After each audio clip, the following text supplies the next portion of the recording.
A resurgent Ian Poulter claimed a share of the clubhouse lead as windy conditions sent scores soaring on the first day of the U.S. Open, with Rory McIlroy among the high-profile victims.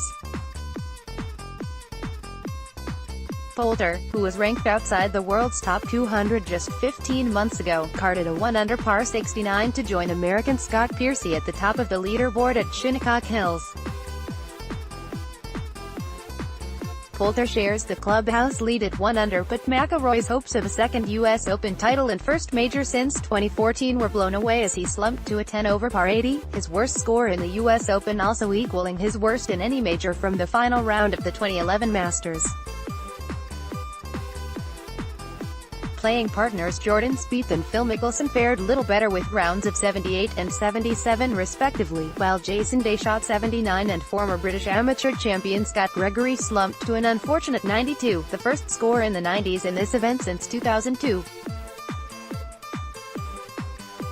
McIlroy struggled in the windy conditions the last time Shinnecock hosted the U.S. Open in 2004. The USGA were pilloried for allowing the greens to become so dried out that play had to be suspended in the final round so the 7th green could be watered.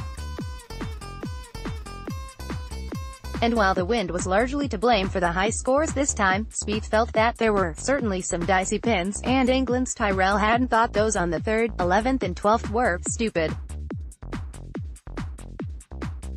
In contrast, Poulter, who hit the pin with his tee shot on the par 3 11th, wore a broad grin when he summarized the setup as brilliant, after breaking 70 on the opening day for the first time at this event.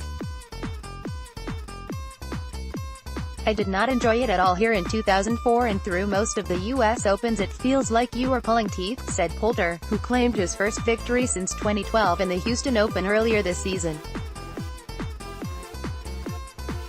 "It's supposed to be tough, but this week I've changed my mindset.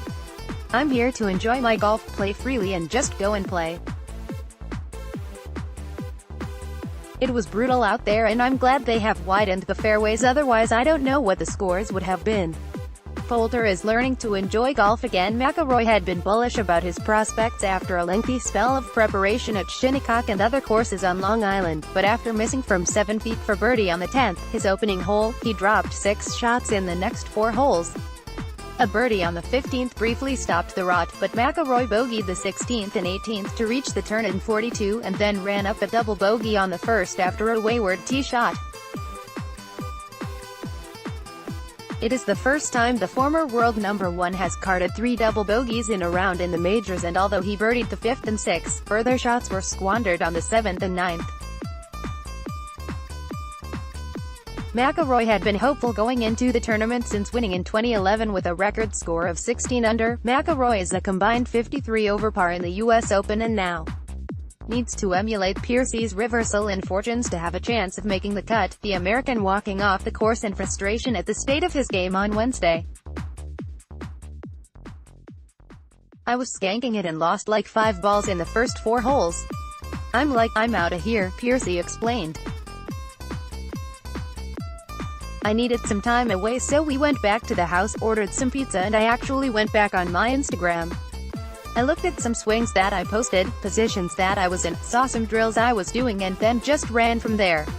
With no let-up in the conditions, Tiger Woods began his quest for a 15th major title with a triple bogey on the 1st and a bogey on the 2nd, but birdied the 5th to reach the turn in 3 over.